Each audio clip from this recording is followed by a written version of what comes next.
what got you into, the magazine world? Yeah. Because then obviously you moved to Glamour, and then, what advice do you have for people trying to get into that, and what were some of the obstacles, all that? Right. And how can we become more fashionable?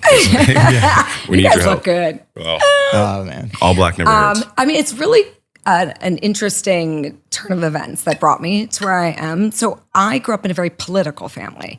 My mom was senior advisor to Governor Wilson. My parents were very involved in Reagan when he was president, running for president. And so I always thought I was going into politics.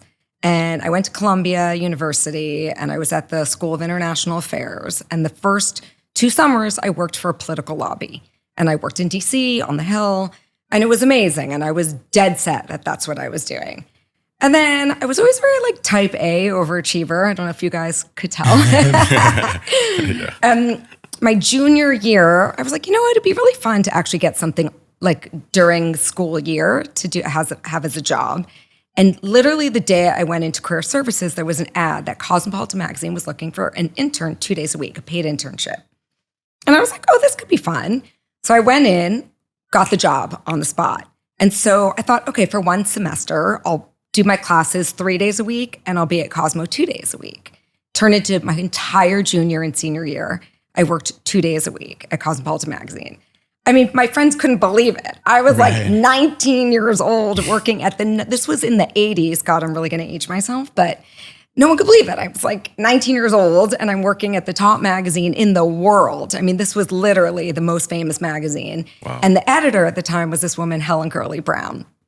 And it was really funny because I had no idea what I was getting myself into.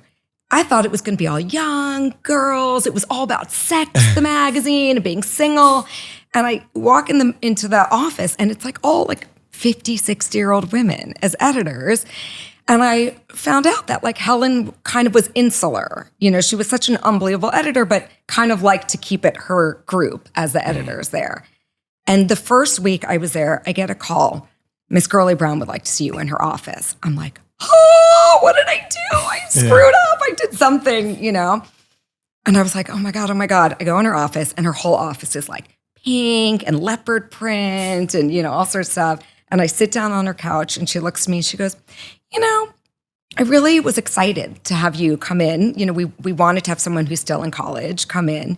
She goes, because we don't have that many young single girls here. And I'd really like to know more about what's going on in the Sex in the City girls' life. And she goes, so how many orgasms do you have a week? I'm just sitting here going, oh my God, is she really asking me this? Wow. And I was like, and at the time I was still a virgin. So it was kind of funny. But anyway, she and I developed this incredible bond. She became my mentor, and I would get these notes sent to me at my desk, this big pink notepad with pink markers saying, "Dear Pussycat, thank you so much for all your input on sex and girls and, all this kind of stuff." And she would send me like leopard negligees, and I became teacher's pet. Wow. And I ended up, after I graduated, getting offered a full-time job, and it completely changed the trajectory of my life. Suddenly I'm lobbying Congress, in DC on the Hill to writing, doing Bachelor of the Month column at Cosmopolitan magazine. So it was such a crazy turn of events, and that's what started me in magazines. And it was incredible. I had such an incredible, I think it was another 5 years that I was there before I went on to work in television. Yeah. Yeah, I love that initiative of still in school, taking the internship, and then, like you said, sticking with it for 2 years, and then seeing where it leads. Right. And then that's how you figure out what you like and what you can do, and that's awesome. I mentor a lot of young girls, and my number one thing is you need to start working when you're in college. It's so competitive these days, and you've got to start getting your foot in the door. It's actually kind of funny because I almost wouldn't have gotten hired full-time. Because I had started in college, I got hired right away and didn't have to go through any more interviews or things. And my first desk that I was on there was the executive editor. And she was like, I need you to type blah, blah, blah. And this is how I type. Like this even today. And she looks at me, she goes, how did you get this job?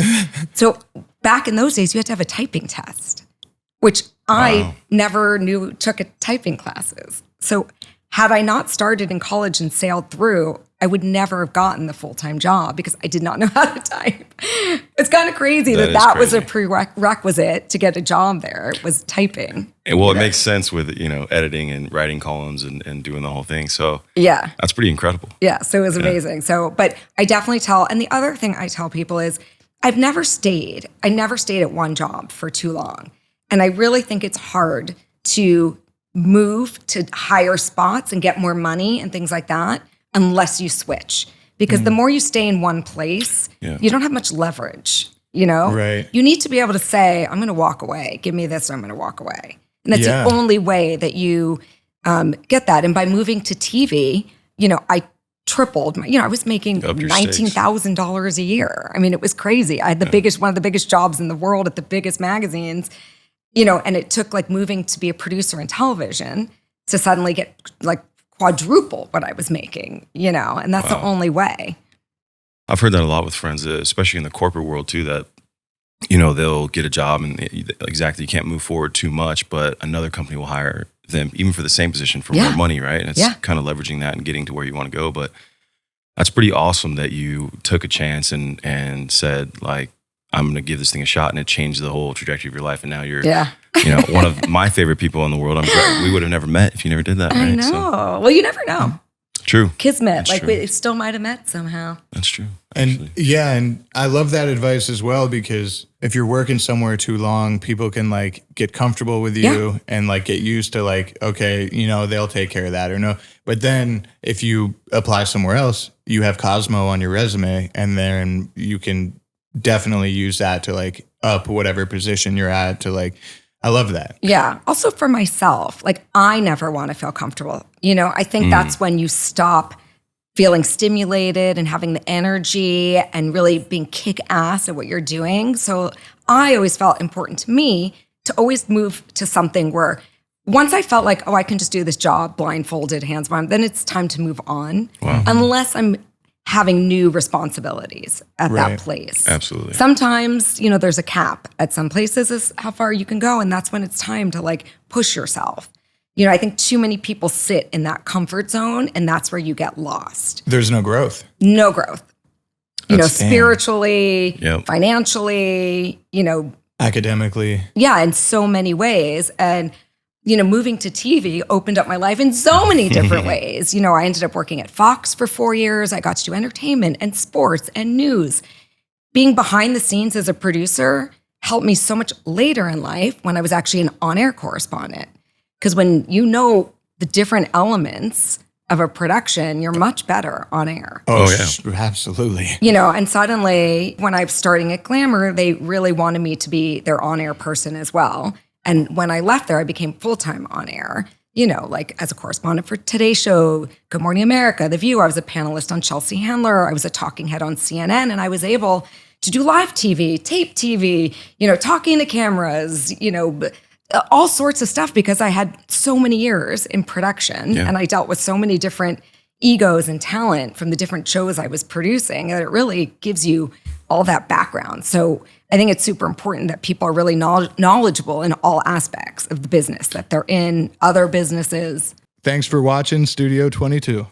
Don't forget to like, comment, subscribe, and hit the bell.